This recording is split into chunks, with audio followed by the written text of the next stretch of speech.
Coming up, we're spending time with Angela Bonfanti, the new CEO of CNIB. You're listening to Double Tap, your daily accessible technology show. Now, here's your hosts, Stephen Scott and Shaun Priest.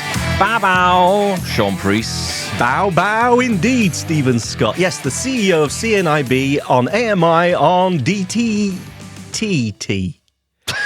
There's a lot of letters in there. DTYT, because we're on YouTube. You could get away with that. Yeah, I was going to go there, but it didn't work for me. Anyway, can't call it Double Tap TV. We just ignore that. Move on. No. How are you, sir? I'm all right. Feeling good today. Yeah. Want to mention, a lot of people have been mentioning Siri, because of course I've been especially ranting about Siri a little bit. Yes. But saying that it is useful for one thing, which we didn't know. I certainly didn't know this. You can turn off your phone with it. I was saying the other day, or other week actually, how difficult is it to turn off an iPhone? Apparently, you can do it with Siri. What a pain it is to turn it off. Yes, we have an email or a voicemail from someone who let us know that you can simply ask Siri to turn it off. And you know what? I heard it, and I'll be honest with you. I said, no. I'm sure that never worked in the past. Did you disbelieve that person? I did disbelieve, but you know what? I tried it. And he's absolutely right. It does work. You just say, well done. Turn off this phone, and it does. Are you sure you want to turn off this device? Say yeah, and bing, it goes off. Well, there you go. Shiver me timbers. I'm going to do a live demo. Bear with me. Hang on. Oh, this is going to... All right, wait, hang on. Here we go. So my phone is on. There we go. Is it? Yes. Here we are. Turn off iPhone.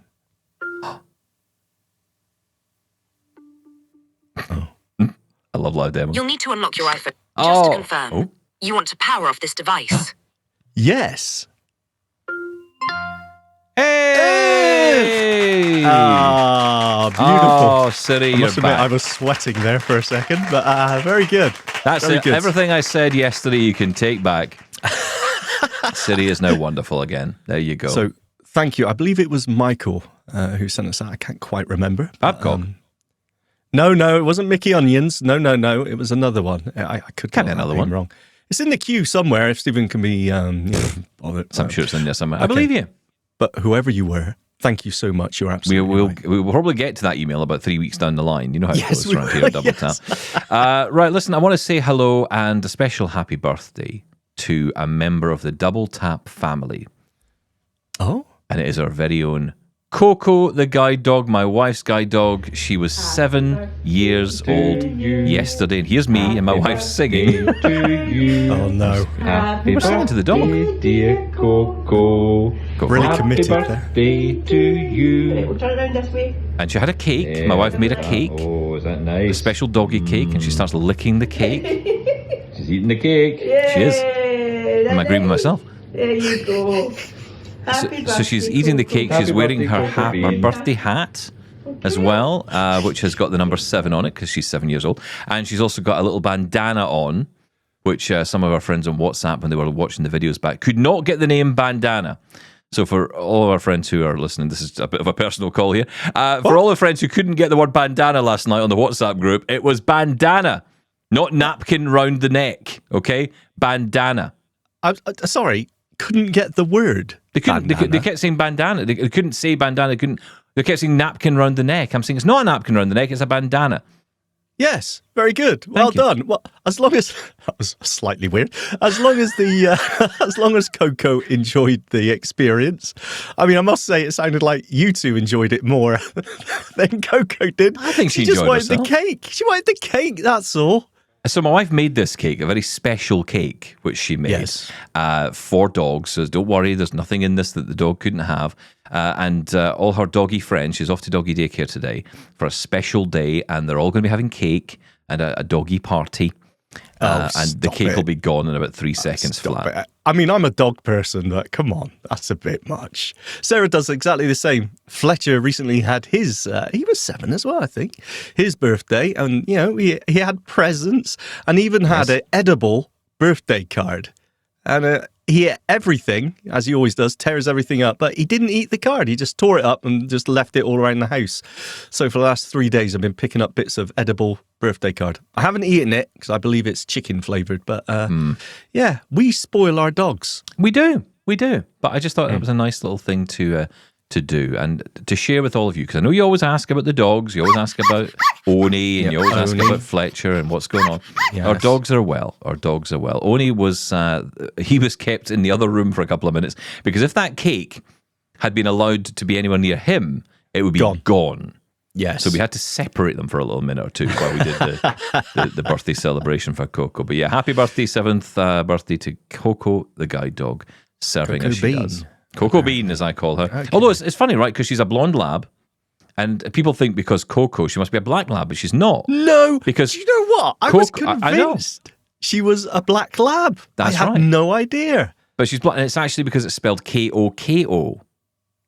That's the name. That's how it's spelled. Because the guide dogs name them, so we don't know anything to say. Knockout. Knockout. That's who she is.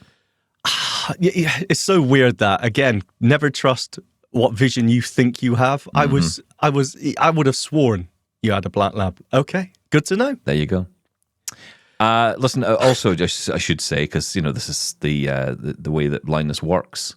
Day to day can be fun and games. Like today, Coco, she was this morning, I should say, because she's out today.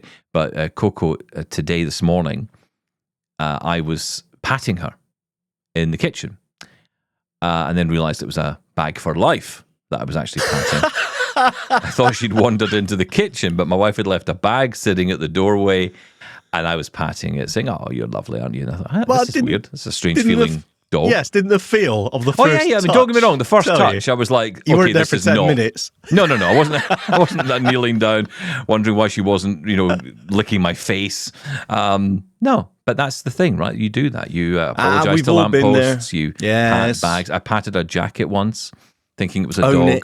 Thankfully, there was no one in the jacket at the time. That could have been interesting.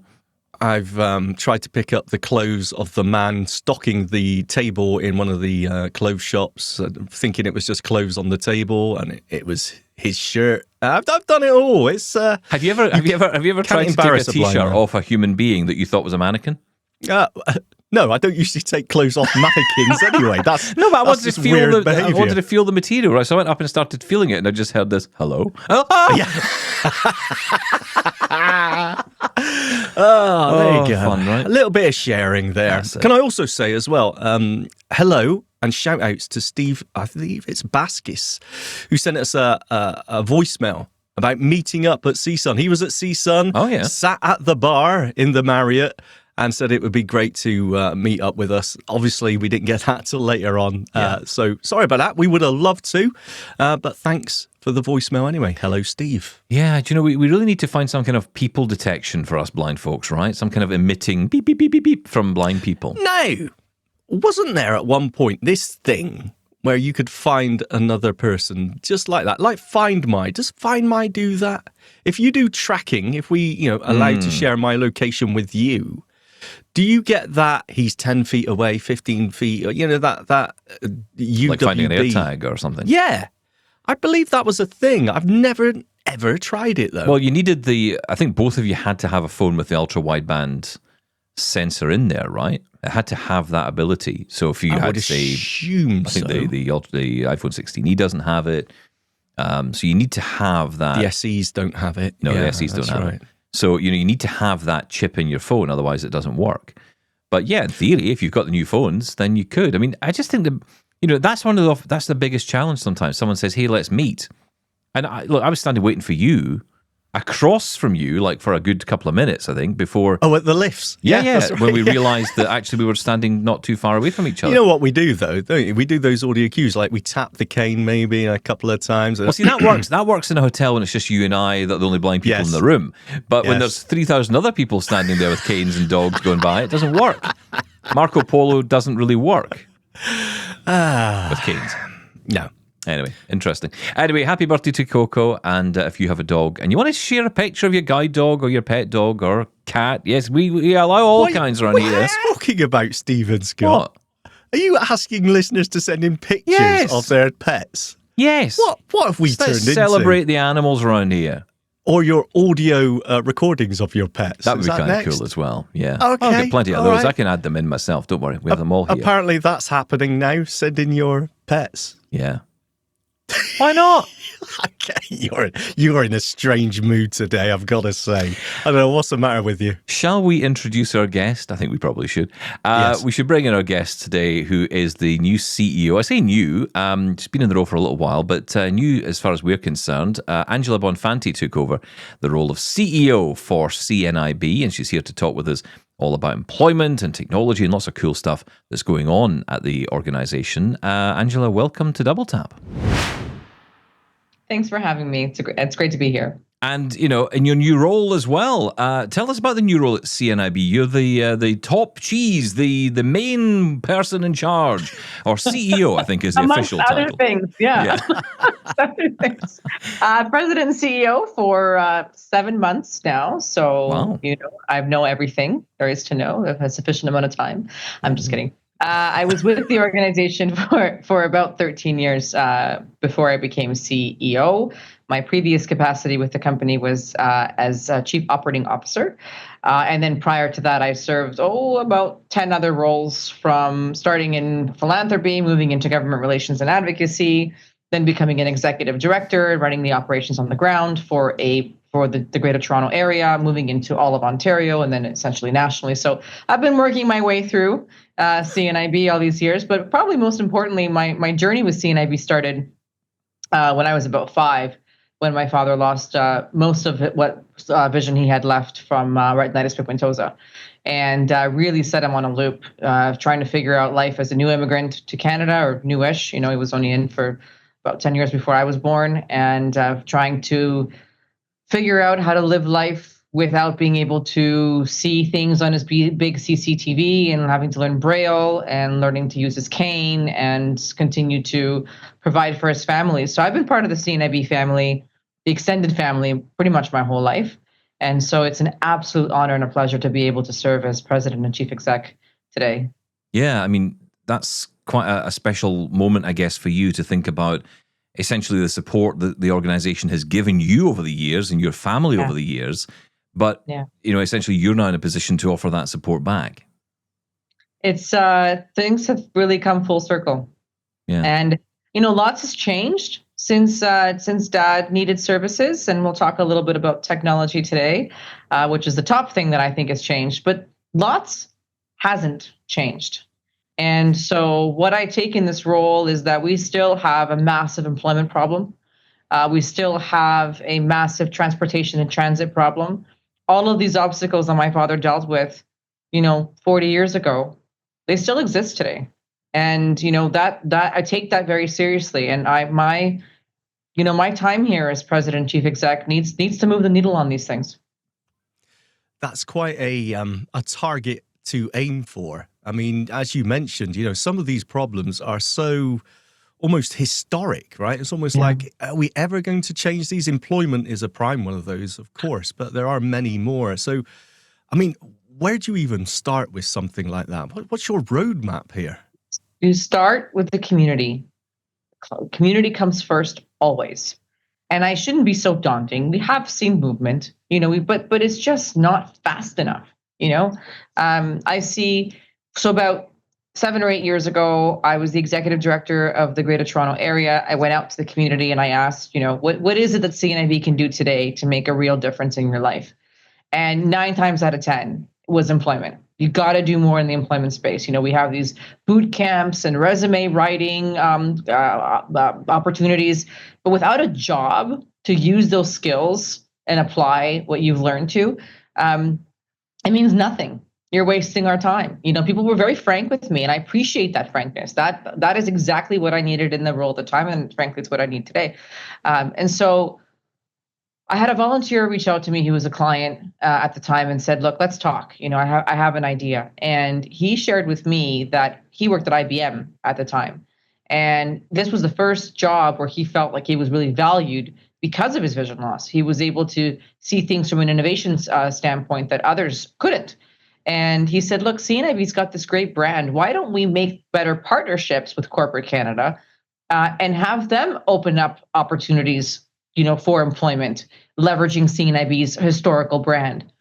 And so, a few months later, we're launching our first pilot for a program that's called Come to Work. We had 12 people who were with vision loss who were wanting to work and eligible to work, and that was the original members of what we call our talent pool.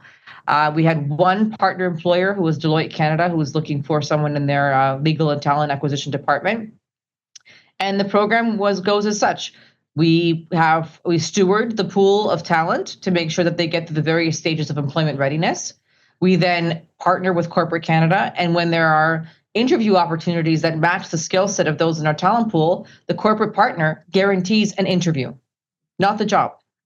So that really has opened up. We've now helped over 1,000 people get jobs. It may not sound like a big number in 7 years, but it was a pilot for over a year. We have over 400 partner employers, small, medium, and large size businesses across Canada. That is the solution. That is the how. Leverage the brand, help people help themselves, and make sure that their successes are their own.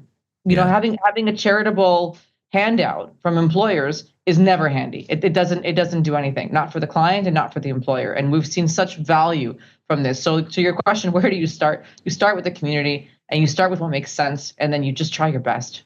I mean, that's the key phrase, isn't it? Start with the community. That could be applied to absolutely anything we could talk about today. We're going to talk about technology. Start with the community. Every single time, we've talked about it on this show so many times, ideas come along, and they're kind of fashioned out of goodwill. People who mean well, who have great ideas about how to improve things, but never consult. People who are actually affected by this, who've perhaps been down this road already.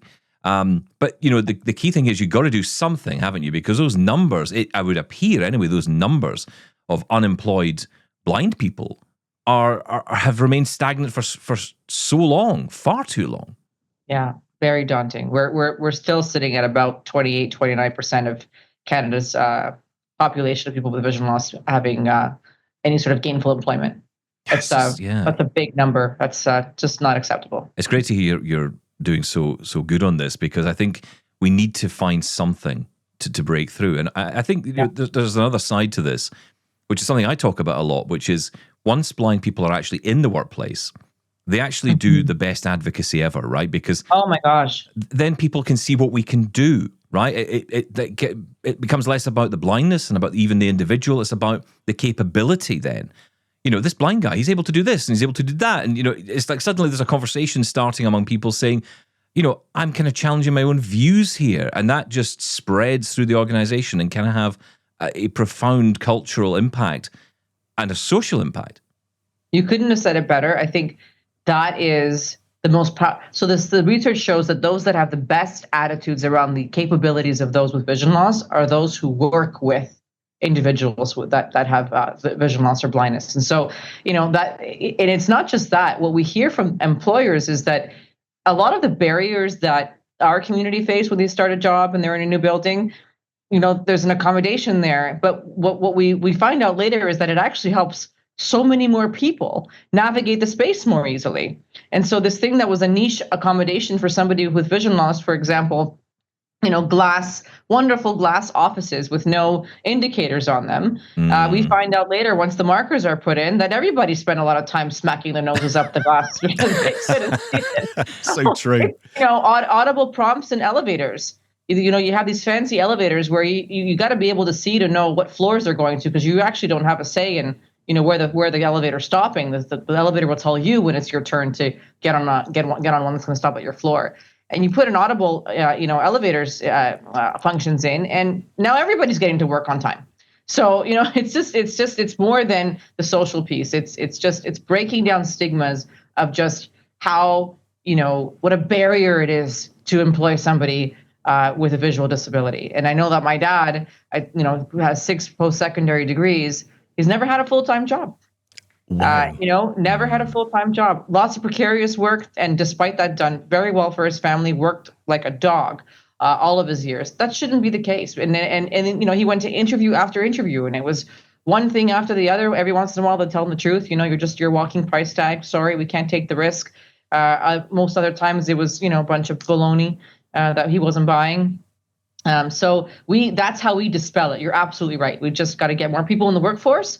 Here at CNIB, when I started 13 years ago, I think we were at maybe 9-10% of the people that we serve representing the workforce. We're close to 40% today, and we're growing. And that's made CNIB a much richer and more dynamic and more inclusive place to work. That has benefited us in so much from our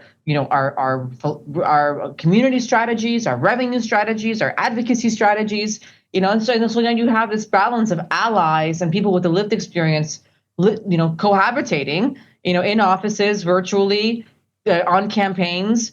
It's what we need to actually start seeing real change in this space, and it's happening, but it's slower than I would like. Yeah. Story of our life when it comes to our community, I think, with any aspect of it is, we need to be patient and let's just hope things progress. But you mentioned about the partners that you have so far. Have you found much resistance? Are there still, let's stick with the corporations, the big corporations. Are you still coming across this attitude that, they really don't want to engage? Or is it generally a lot better now? It's better now, but see, you go 2 steps forward and 2 steps back. So now we're in a place where the businesses that we work with, they come to us. So that right away tells us that they see value, and there's so many benefits for leading with purpose and having good purpose in your company always benefits the bottom line. Always, that is my absolute belief. But what happens is now you have some person who will remain nameless because his name is in every meeting I go to that has nothing to do with Canada, but yet having a huge effect on us here, is talking about, people being overwoke and, redacting things like, accessibility standards on procurement practices. And, we're starting to see that here in Canada. And it's concerning. We did not come all this way to have somebody tell us that what we're doing is not necessary, and that it's some sort of cultural, fad, if you will.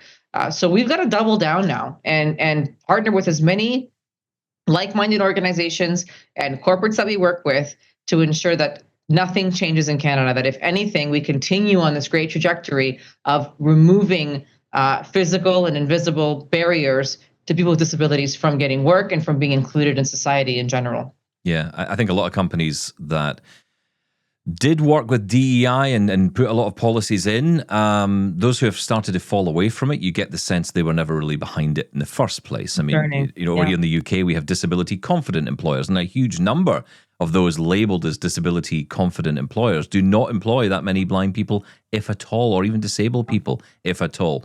It's more of a badge that they like to wear, but it doesn't mean anything. And I suppose we want meaningful change, and that meaningful change comes with employing more people who are disabled. It's as simple as that.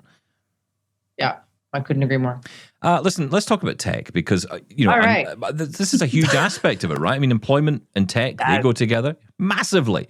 I talk about the education side of things and growing up and how children need to learn pretty much everything. Use the fact that their brains are like sponges at that age, that they can learn and do things that I'll refer to Shaun and I here, us slightly older people, can't do quite so easily. Learning Braille at my age, in my 40s, has been challenging. I'm not going to lie. And I hope that's, it's for younger people, that's not the case. Where are you with technology generally as an organization? I mean, I see a lot of other organizations around the globe kind of finding their feet with this. Do you feel you've got a handle on sort of getting technology out there to blind people, getting training to blind people? Yeah, good question. We're trying is the answer. What we need to do as an organization is ensure there is access to training and access to the affordability of some of these things. Technology is growing rapidly. If you think about the generative AI, if you look at some of the cutting edge tech that's coming out now that is not designed for people with vision loss, but can be an absolute game changer for our community. That is our challenge. So I would say, back in the day, this was what we would do is, purchase technology and create a retail offering, and we still have our SmartLife Centres. But the team and I are having a really important conversations about, is that where we need to be? Do we need to be in the sales space? Or are there others that should be selling more things that are built with accessibility in mind from the beginning, built with accessibility by design, not bolted on afterwards? I think that's a better place for us to be. I mean, we've been in so many agreements with, niche market items that we've created specifically for our community. They're still more pricier than we'd like them to be. It's still hard to get them off the shelves. There's that. We talked about that employment stat earlier. It's no surprise that some of these things are just not affordable to the community that we serve. And so, I would sooner us be at the table with the Ray-Bans and the Metas and the Apples early on to say, all right, well, how do we make these, the product that's about to, make being a sighted person a lot lazier because I don't have to work for anything, actually, in mind and by design for somebody with vision loss. That's what I think. And the other thing, I think we have a huge opportunities in the training space. We'll talk about lots of things, but the Meta glasses have taken us by storm. And my dad got a pair for Christmas, and he hasn't had, he's had light perceptions for, the better part of the last 40 years. So use Be My Eyes a lot as through his phone. But obviously when you're outside, with a cane, taking out the phone and trying to point it to the direction that you want your volunteer to see, it's not always the most ideal thing. So this was great for him, right? Yeah. So he gets it for a month. It works well. Then about 6 weeks later, his AI function is completely disabled on his device. And so I thought, all right, Dad, I'll come over. I'll have a look. I'm sure it's probably some setting, what have you. I was for 2 weeks circling around Meta, being bounced between Meta and Ray-Ban. They don't have the slightest clue as to how to help somebody with vision loss. You cannot be talking to a bot in an app and navigating the app at the same time. It's physically, it's impossible. And so, I finally got to. Actually, we still don't know what's wrong with these things, but we figured out it was connected to his Meta account, and with a new account, all the problems erased.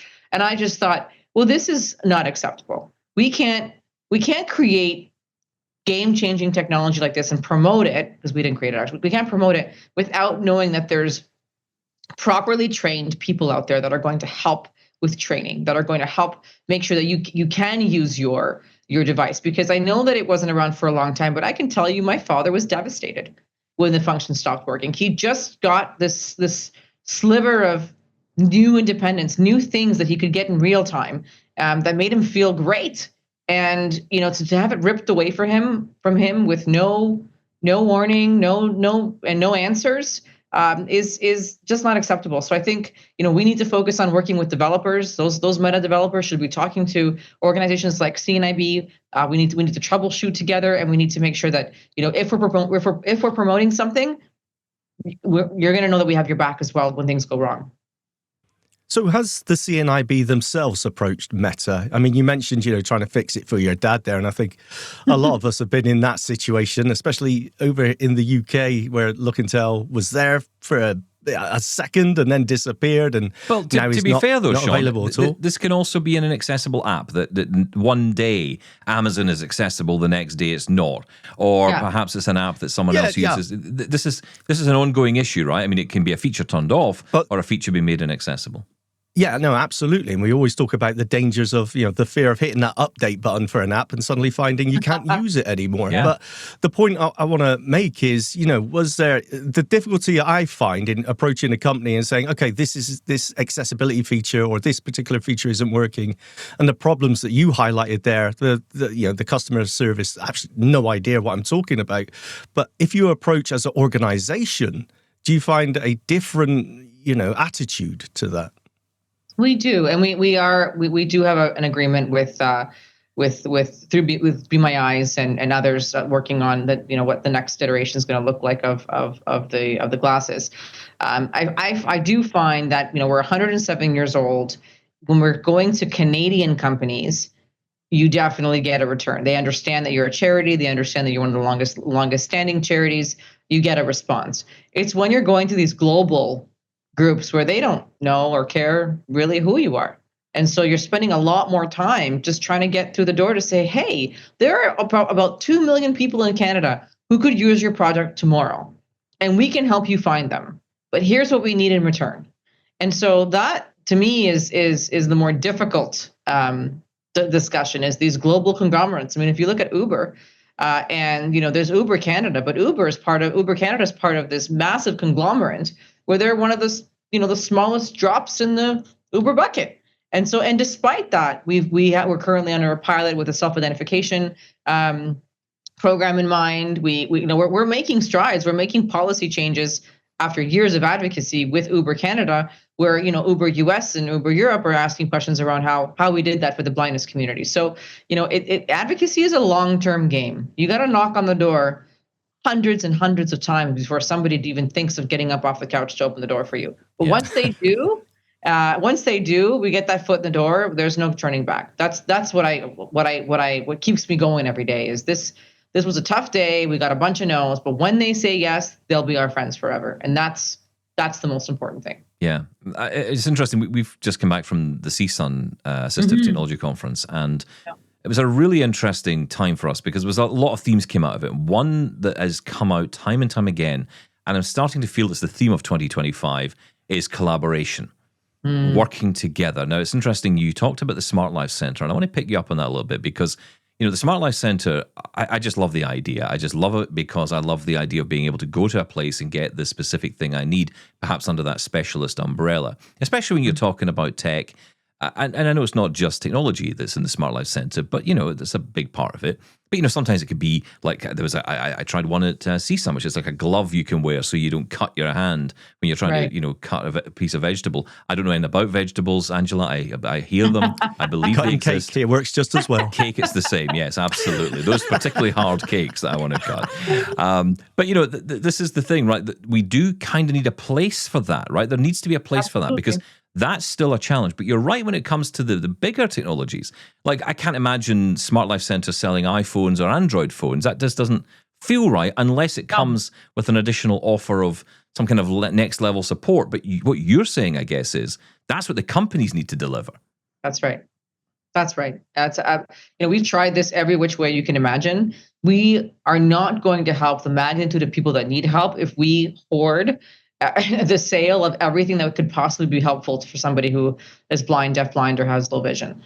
We need to work closely with the developers, on their launch dates, and we need to be a testing and training center. If you're thinking of purchasing something, you come to CNIB Smart Life.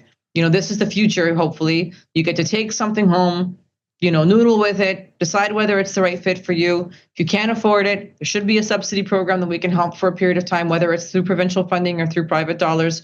And then you come and you learn how to use it, and you come back when it's time to troubleshoot.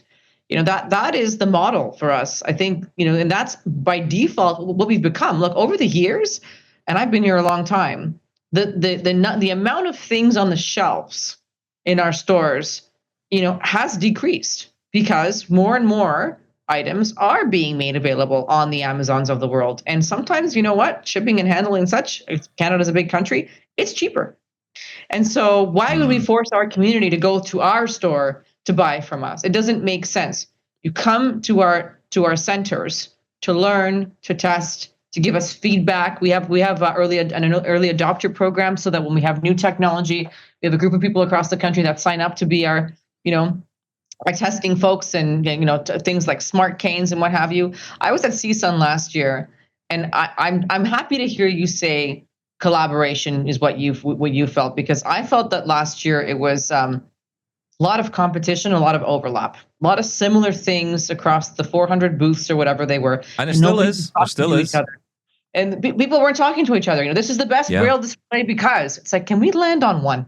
Maybe two, depending on why do we need 100? This is, and the community looks at us to say, which one do you recommend? It's like, well, I don't know. They're all so different. Which one's the cheapest? Well, that might not be the best. So, I think it's time that I know people have poured there's a lot of, money in this business, a lot of companies that have come and gone, especially on the wearable space. I mean, I can tell you our shelves at Smart Life here upstairs, we don't have the number of wearables we had before. Ray-Ban and Meta are going to wipe out a number of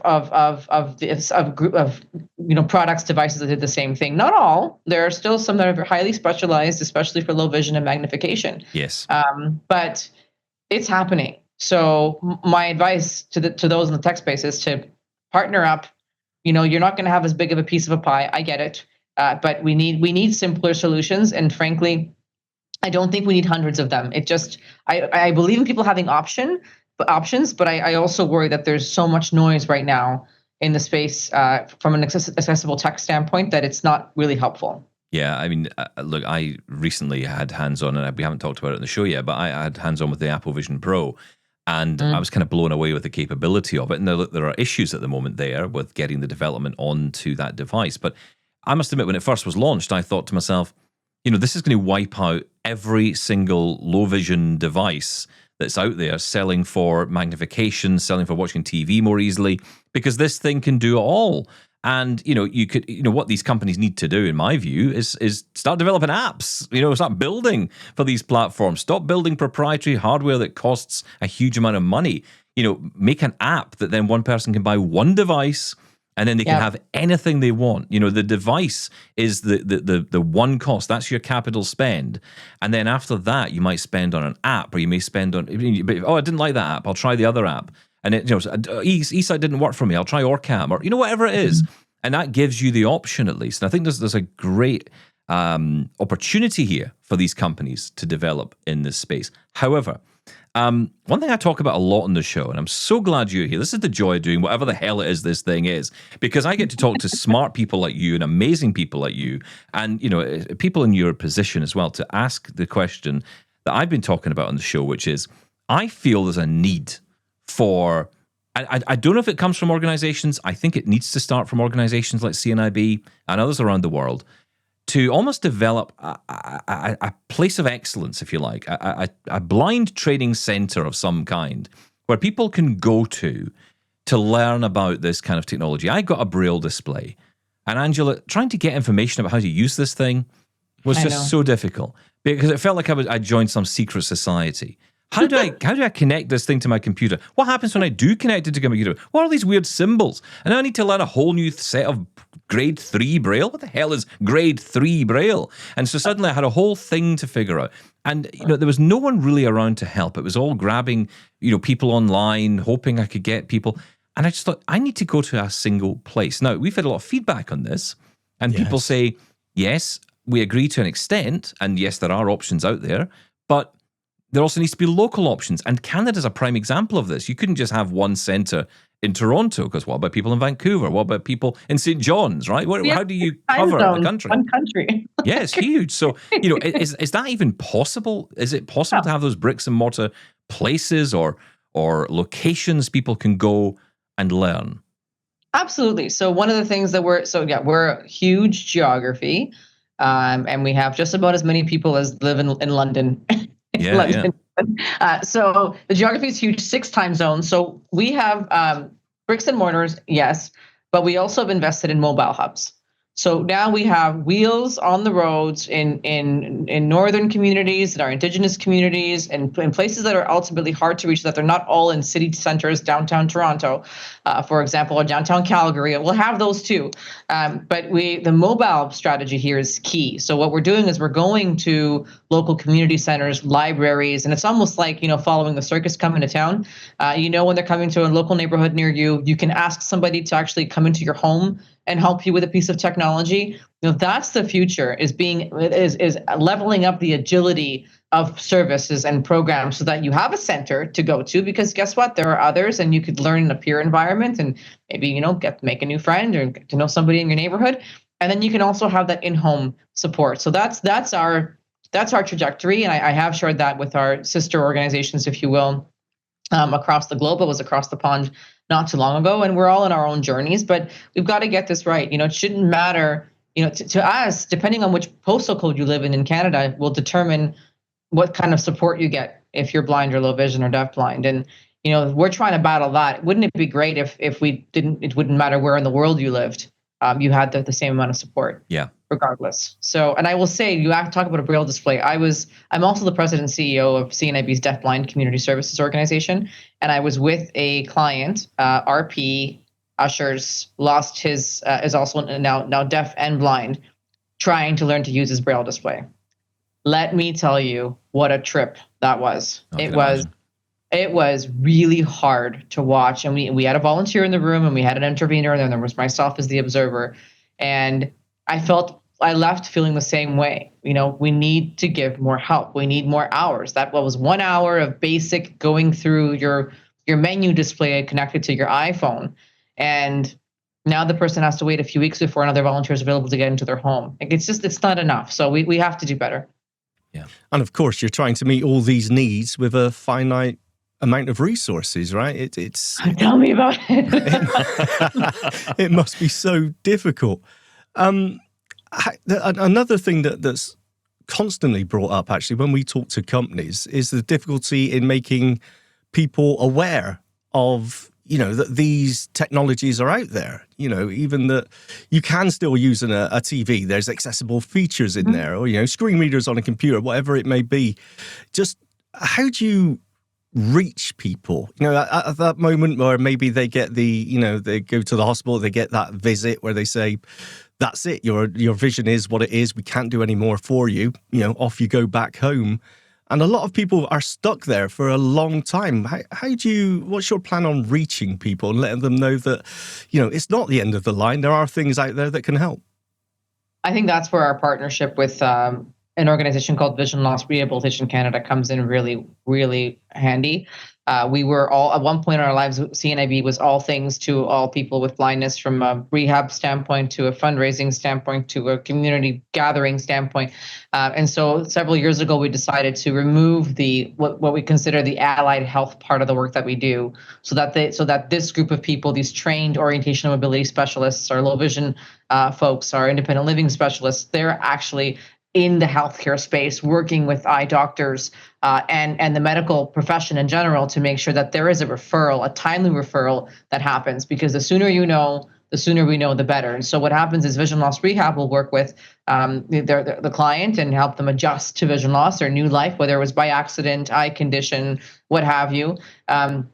And once those skills are acquired, then they come to CNIB and they do things like cooking classes and literacy and employment and technology. And until you lose, more of sight, and then, back to VLR you go to make sure you've got your O&M skills and you've got what you need. So, that was our solution in Canada, was to carve that off. I will tell you, there are others in the world, in the global space, in our world, that were like, are you crazy? Why would you do that?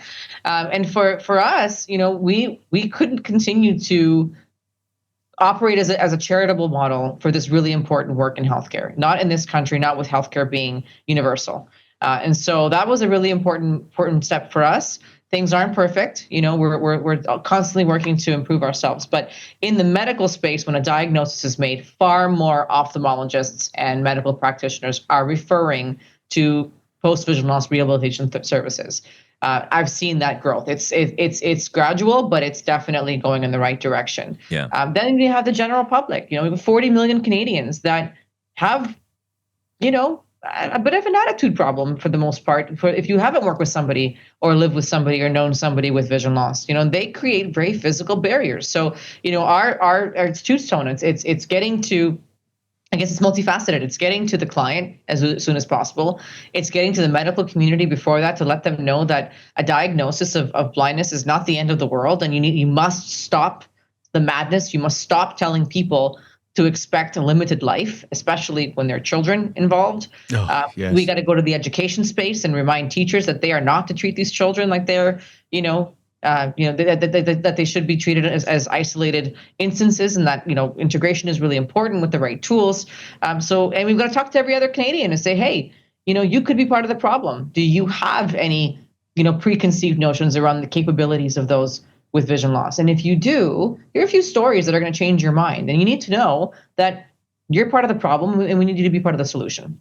And so, there's just messaging from an advocacy standpoint going to all different types of audiences. And hopefully that collective ongoing advocacy will help, year over year, to change more hearts and minds, avail more opportunities, and ensure people are getting the help that they need in real time. You sound very passionate about all this. I love the passion in your voice. It's a big part of who I am. Yeah. And, it comes from a personal place as well, right? I mean, it's not like you said at the top, this isn't just something that you work with. This is something you live with. It's not just a gig. I can tell you that. It's not just a gig. It's a life. It comes across like that. Yeah. People listening to this might hear you talk about SmartLife Centres and maybe fear for them. You're not suggesting that SmartLife Centres are coming to an end, right? No, are you kidding? We need more. That's why the mobile hubs and our Smart Life coaches, where we have space in bricks and mortar, we need to be more of a training spaces. There's the high tech stuff, and then there's the low tech stuff. One of our number one selling items are our water level indicators. Those are really important. Technology is cool, but as we said before, it's gonna fail. At some point, you're going to have an issue with your technology. So you need to know how to do things without relying on technology at 100%. That's why I think there's an opportunity to actually expand the Smart Life mandate and make sure that we have, again, more training, more access, try them on for size, trial periods, access to funding. So I just think the retail space, in the way that we've known it for years, that's what likely has to change. Something's got to give, because we can't be both. Very interesting. Can't wait to hear what happens in the next few months. Sounds like you're thundering ahead with so many great ideas. And of course, we have to mention Braille very briefly. I mean, we could talk Braille all day, I guess. Yeah. But, Braille is another area where I think for me personally, I came to Braille later in life, and I didn't have much of a view of Braille other than I thought, this is dusty old thing, tons of books in a cupboard that no one really reads anymore. And, suddenly I started using it with my Braille display once I figured out how to use it. And, it was actually life-changing for me. I said to Shaun, I cried the day I read an email back, and it sounds ridiculous when you think about it, but no, not at all. Actually, I don't think it was, because I was actually in tears at the fact I was able to read the email. And the funniest thing was, one of the words I spelled wrong in the email was book, and I missed the B off the front, and I couldn't understand what the screen reader was saying. I think, what's it saying?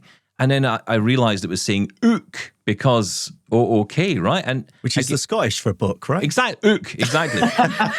we call it cutbacks in Scotland at the minute, so we're had to lose a few letters. But I mean, that's the thing, right? I wouldn't have known that without the Braille, and that's the point. That's the key part of Braille is literacy. Yeah, you're able to be literate. Yeah, absolutely. And it's the 200th anniversary of Braille.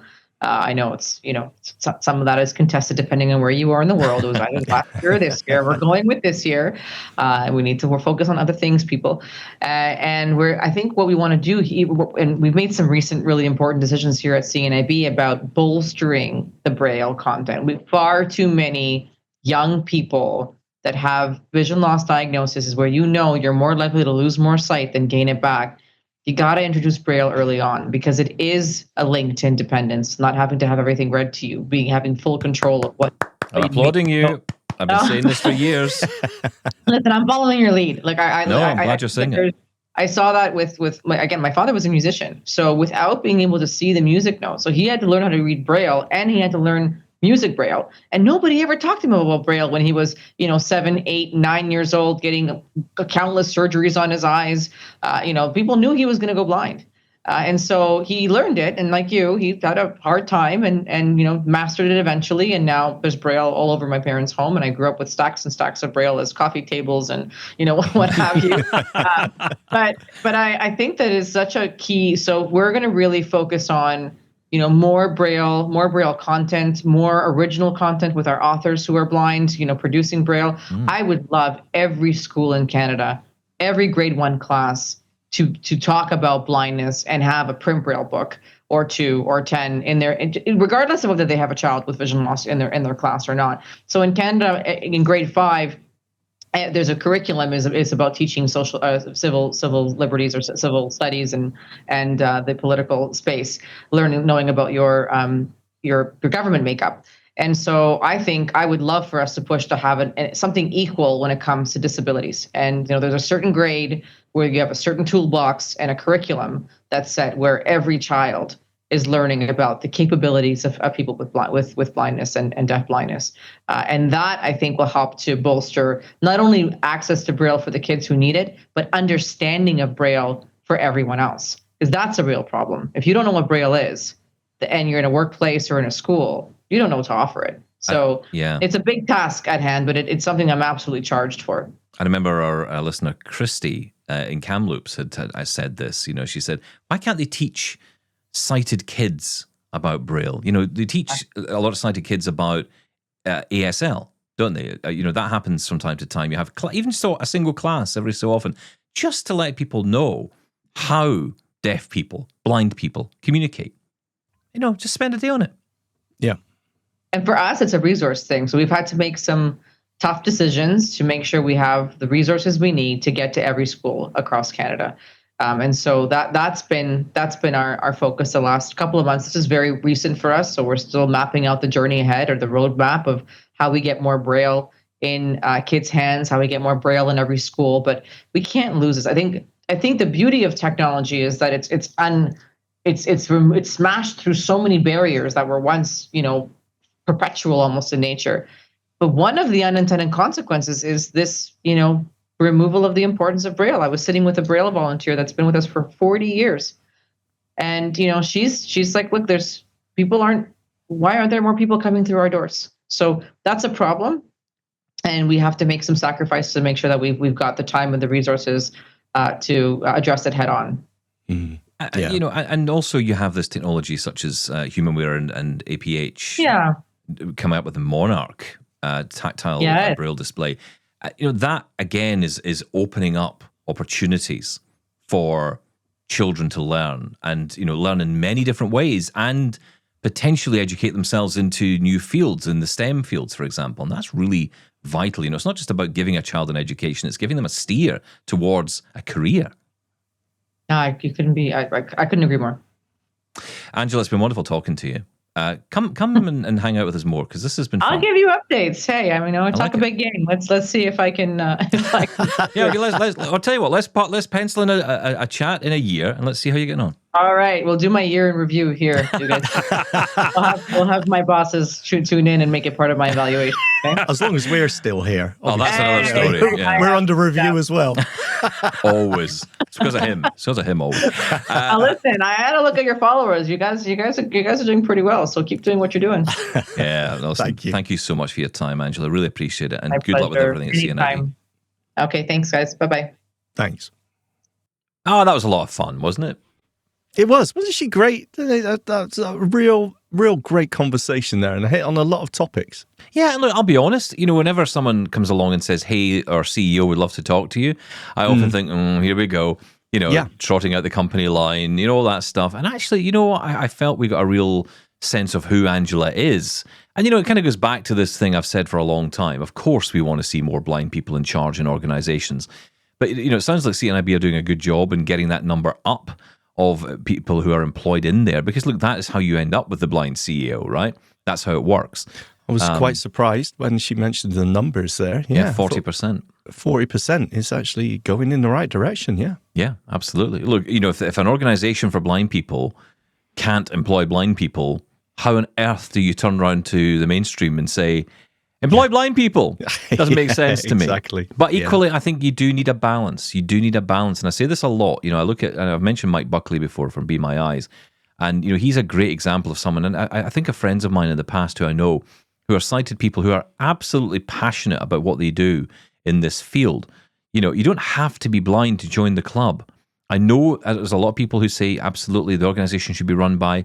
But, I had in a different context, in a totally different context, actually, I heard someone talking about the idea of identity kind of overrunning or leading ahead of anything else when it came to qualification for a role. And the person was talking about their own issue. I'll put it into the blind context. Essentially, the person was saying, why do you think that just because someone's blind, they have my best interests in mind? Now, they were talking about different identity at that point. But what I guess the point is like, why do we always assume that just because someone's blind, they're absolutely aligned with our views on everything? I don't know if that's necessarily true. Do you know why? Because we all think differently. And we should think differently. If we all thought the same, opinion. Yeah, well, that's the problem. That's why the people who push the one true opinion tend to push that narrative as well. That only if only we had a blind person in charge. And I've heard this about women in government. Why? If we had a female prime minister, everything would be better. A female president, everything would be better. And then whenever someone in charge is a female, lots of people say, but no, you see, that's a wrong female. You're a different female. So, well, hang on a minute. That is absolute nonsense then, what you're saying. Well, it's what we've said before. And the reason I was quite impressed with the 40%, arguably it should be a lot more than that. I get that. But, with the starting number, it's not... you need that widespread. You need more than one person, more than one opinion, more than one voice, and that will seep through. So, yeah, absolutely. If you're good at your job, you're good at your job. And listen, if we don't work with people, at the end of the day, we're blind people. But as I've said as well, we don't live in Blind Island, and I don't want to live in Blind Island. I do. I might visit it occasionally. It's like Vancouver Island. I'll happily visit it. 2 weeks in Blind Island, please, all inclusive. What's included in that? That's what I want to know. What's included in Blind Island? I'm guessing a liquid level indicator, possibly an all-terrain cane. I've just thrown out. I know we're really short on time. I'll say this: I've just thrown out my level liquid indicator. I feel like a rebel. You know what? I'm putting my finger in the cup every time I'm making a tea. Stop it! I'm not apologising for it. I feel free. Well, do you know what? I take back my apology that I didn't make about laughing at you when you slammed your fingers in the door, because now you're causing yourself harm. It's just so much easier. I'll use it for guests. So if you're visiting and I make you a cup of tea, I'm not sticking my fingers in it. I'll stick to a can of Coke, mate. Listen, that's it. We're out of time. Back tomorrow with plenty more conversations. Thank you, Shaun. Thank you. Bye-bye.